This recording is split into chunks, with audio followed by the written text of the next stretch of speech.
us have got the ability to pull off some pretty incredible things. The difference is that some people are afraid of taking that first step.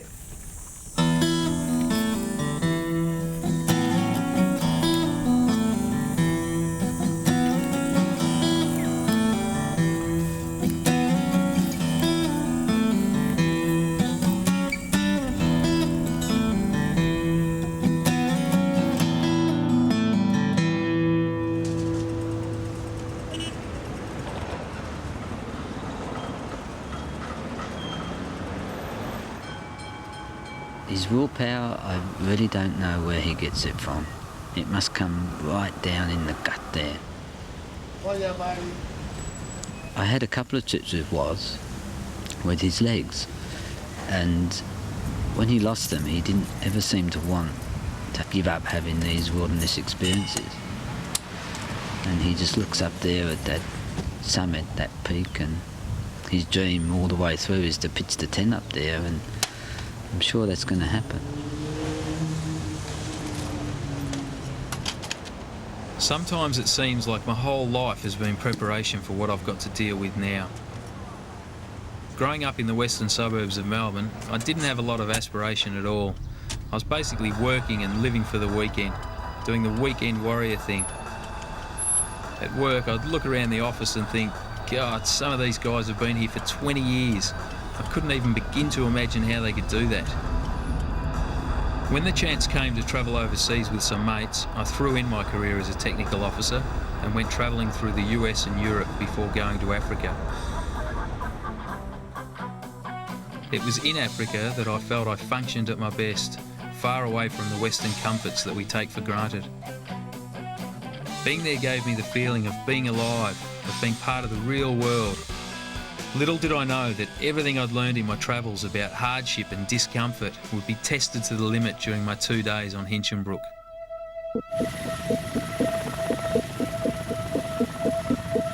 We got the call late afternoon that there was a hiker trapped under a large boulder. I was given to understand he'd been there for 2 days. We want to show him that we're helping somebody. We were on scene about 2.5 hours, most of that time spent resuscitating him and getting the boulder off. I thought we almost lost him twice, particularly when we removed the boulder, but he seemed to come back each time, which attests to his good physical condition. In April 1997, I set out to climb Mount Bowen, the highest peak on Hinchinbrook Island in North Queensland, with Geert van Koolen, a Dutch guy I'd only met the day before. After setting up camp for the night, I went to take a leak. I started climbing a steep wall to move away from the creek. The next thing I know, I'm flat on my back with this incredible weight grinding down into my legs. I didn't think he was alive at first, and I think once he realized we were there, he roused and really he put forth a heroic effort to get himself out of there. Chip told me later that he'd carried with him a saw to amputate both my legs on site if need be. We both agreed that we were damn glad he hadn't had to use it.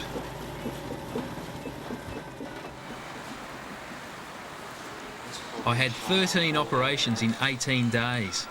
For the first 2 weeks I was sure I was going to die.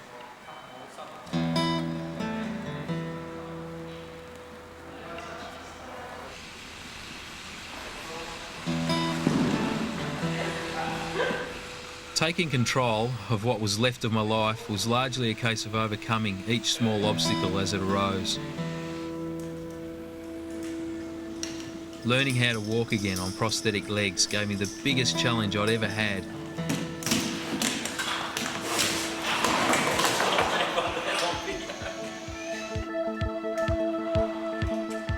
I had people tell me not to get my hopes up, which only motivated me to try even harder.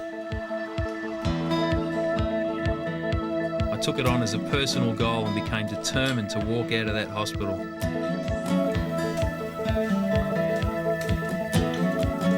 I desperately needed to find out if I could ever get back into the wilderness again.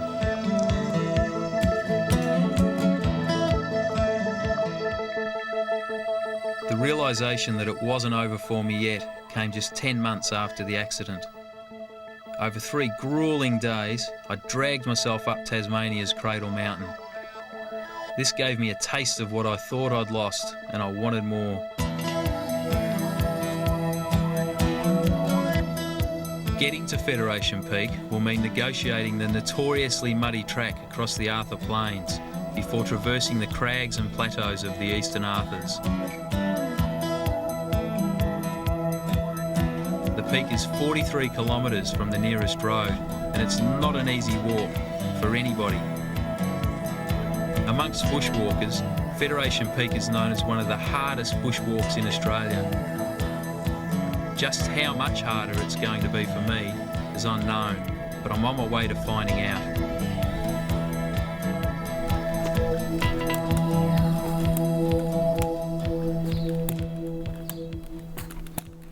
One thing I learnt from Cradle Mountain is that there had to be a better way than shuffling along on my backside. Full-length legs are all but useless on rough ground, so I've had these shorter ones made, especially for this trip. But what worries me more than anything is how the success of the whole trip depends on them.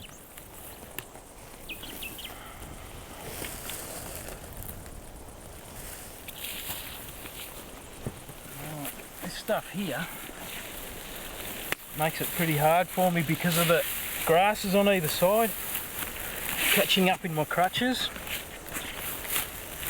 It makes it really hard going. The actual gullies aren't too bad because I can straddle them when I need to and get along them that way.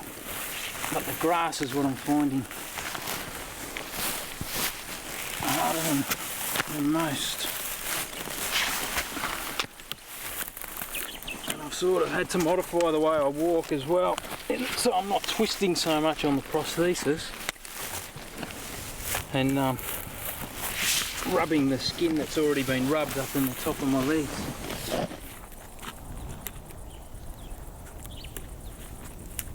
It takes 3 or 4 days to really wear in my prosthetics and get used to manoeuvring them in the difficult conditions.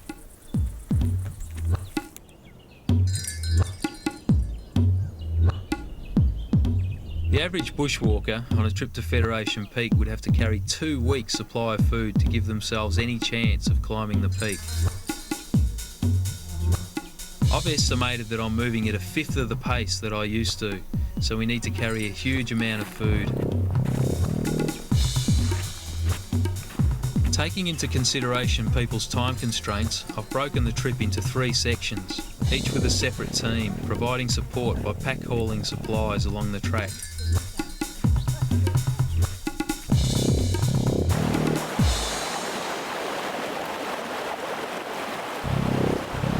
Each day that I get further and further away from the safety of home, my escape route gets further and further out of reach, pushing the limits of my inner strength. How far can I go? How far would I have to push myself to that point of just closing down and freaking out?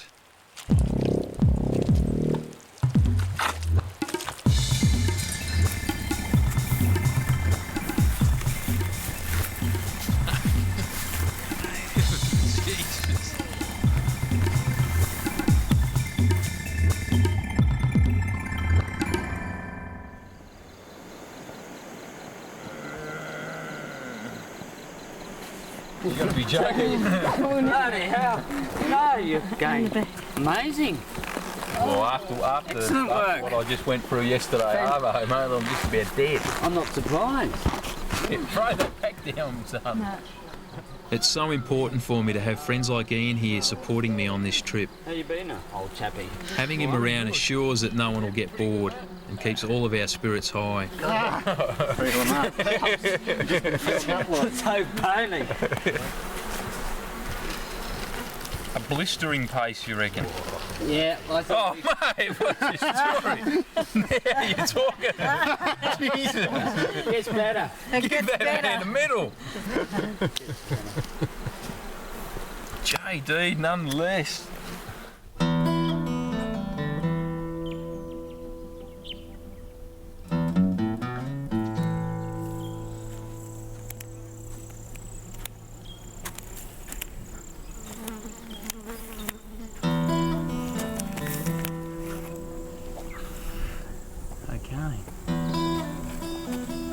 Well, that's it. Our destination right there in front of us. We've basically spent the last week, 8 days, across the plains behind me now. We've still got a couple of days to go across the plains before we head up into the Eastern Arthurs in front there. And that's it. A couple of weeks from there we should be standing up on top of that piece of rock out there. Looks mighty impressive.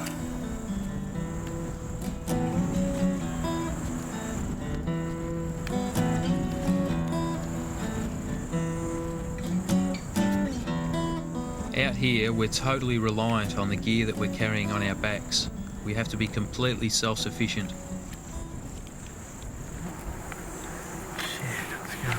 Twisted around heaps, isn't it? Yeah, shitloads. So that's meant to be right there somewhere, is it? Pretty much. These crutches were never really designed to move out of the hospital type scenario, or if they were, they might get you hobbling around a shopping centre somewhere. I've really pushed these things to their limit, and I'm hoping that reinforcing them with a couple of tent pegs and hose clamps is going to make them strong enough to see us through. And work out where we're going.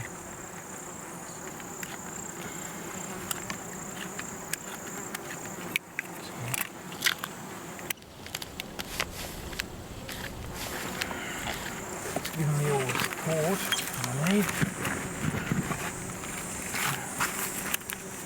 Yeah, here we go up. Woohoo!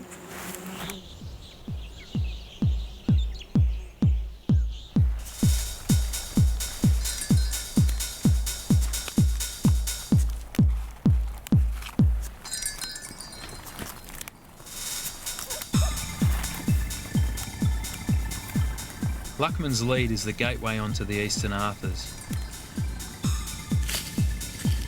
I've really been looking forward to getting here, to gain some altitude, to get ourselves off the plains and up onto the mountain range. The fact that we're climbing is a huge relief for me.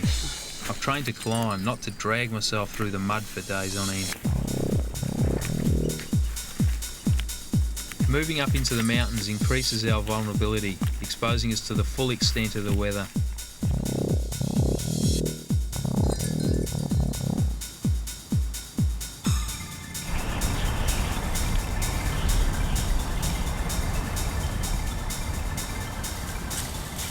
I've known from the start that it might take a couple of days, but I hadn't banked on this storm coming in.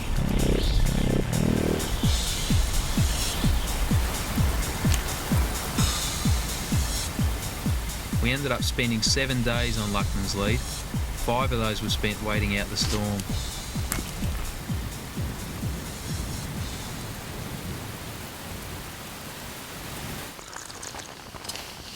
Oh, it's hot.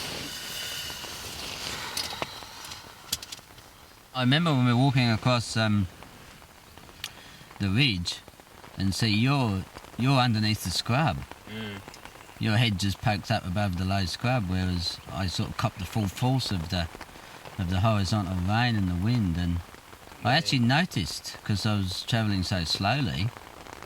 See, when you walk, you go much faster, and because we were going much, I noticed this flower hiding. See, I don't. And it was out. Yeah, Unbelievable, wasn't any it? of that. All I see is handholds and footholds where I want to put me Yeah. crutches and where I don't. It's only when I stop that I get a chance to stop for rest, so I get a chance to smell the roses, that's for sure. It's so incredible. That's why people say it's so wild, because it just changes so quickly, you know.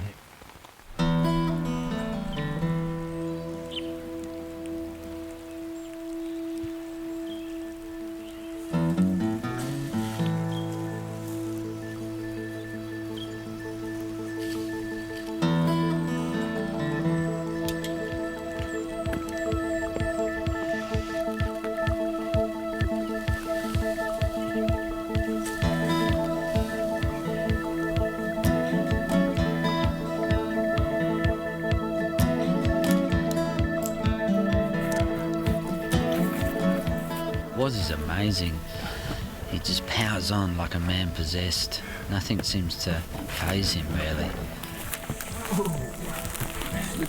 Even though the terrain is very, very difficult and it's hard for all of us, but he just has so much determination. Oh, Wazza, well done. Well done, old chap.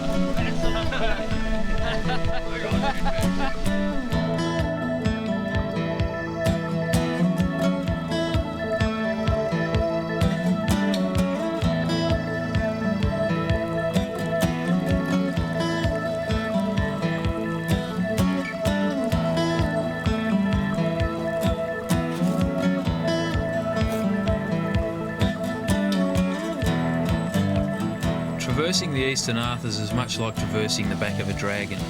If you're not going up, then you're going down, and there's not much in between.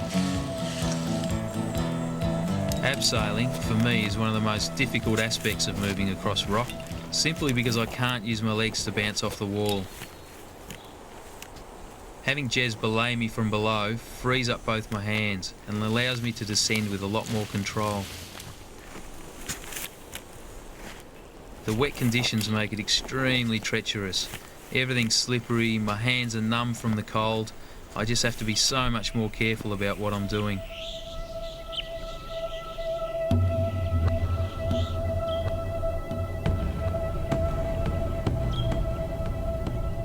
Watching the light play across the mountains from day to day, experiencing all the moods of the landscape, gives me a deep connection to the land. I get a lot of satisfaction out of knowing that places like this still exist, and it really saddens me that they're disappearing. Wilderness to me is the ultimate retreat from a world that seems hell-bent on destruction.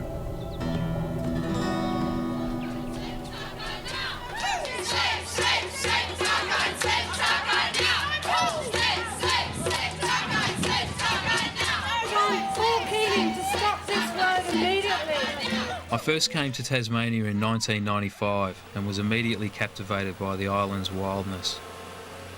When I saw the destruction that was going on in the forests of the Tarkine, up in the remote northwest of the state, I found myself unable to stand idly by.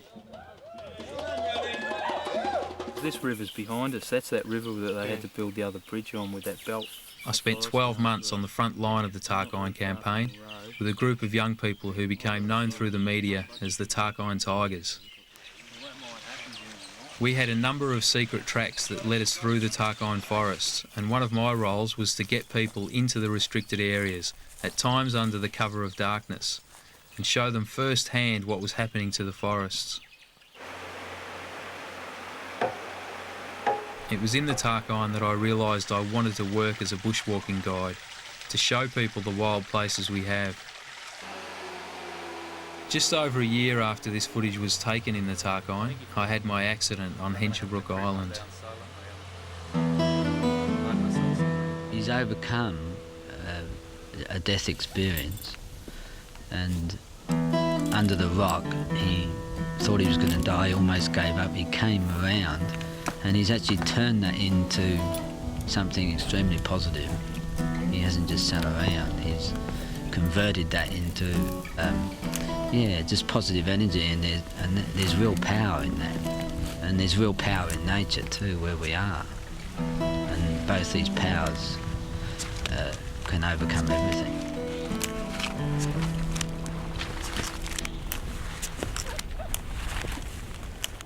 I need to be on the peak in the next couple of days.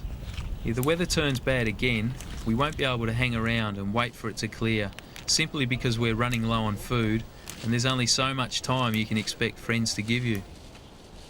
As we near the peak, more problems arise that could potentially stop me from reaching the summit. Firstly, after almost 4 weeks of walking, my thigh muscles have built up and expanded to the point of making it difficult for me to get right down into my sockets. I'm taking pressure in places I'm not supposed to be, and one socket has actually begun to split. I've taped it up to try and stop it cracking any further, but to say it's a bit of a concern is somewhat of an understatement.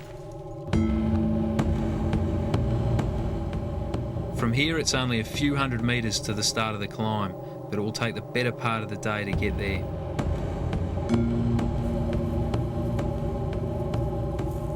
This is really starting to be a game of patience here now. We've got to the point where we only need 2 days to get ourselves up to the summit and back.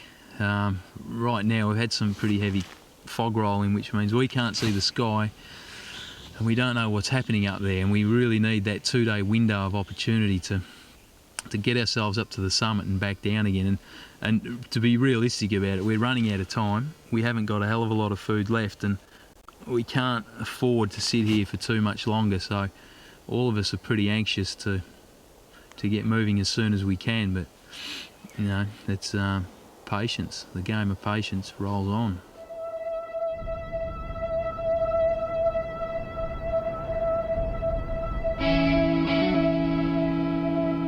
The next morning we wake to blue sky, and we all know it's time to move. It's now or never.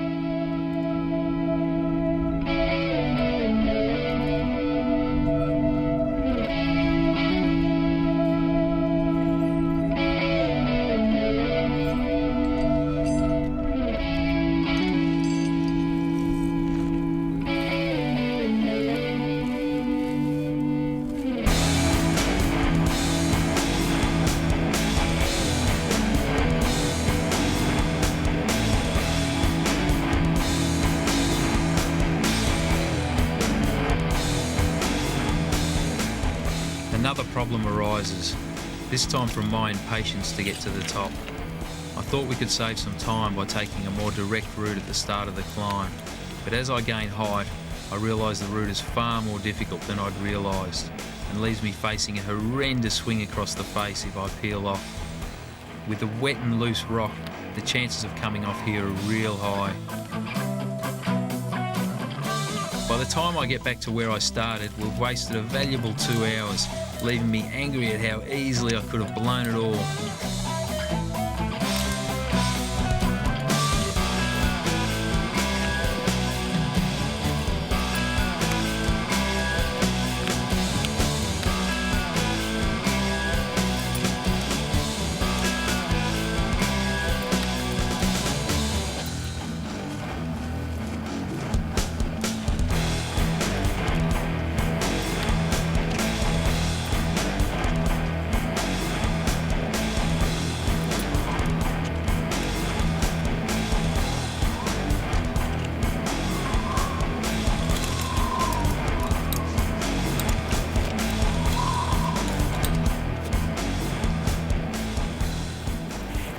Trying to put my feelings into words as I climb the final summit tower seems impossible.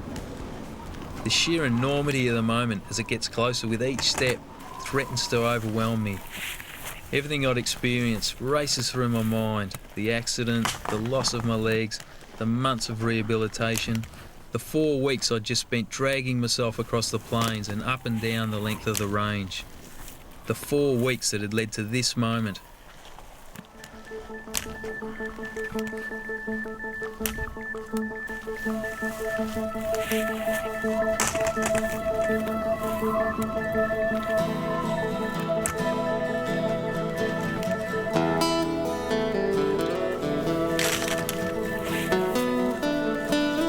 Everybody else stands back as I make my way to the summit marker. I feel a tremendous gratitude to them all. Not just those here with me now, but to everyone who'd played a role in helping me achieve this moment. I wish they could all be here to share with me the incredible feeling of standing on top of Federation Peak.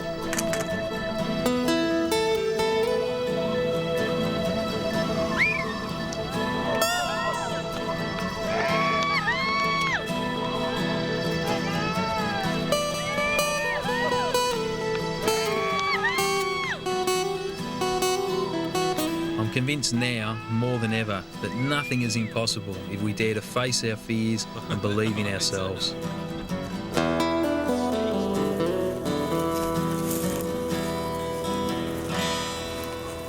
So we soldier on. We all become possessed in the end. Waz's possession, his will rubs off on us all and fires us all. It's like having your belly fired up and your spirit sort of released into a new consciousness, I guess.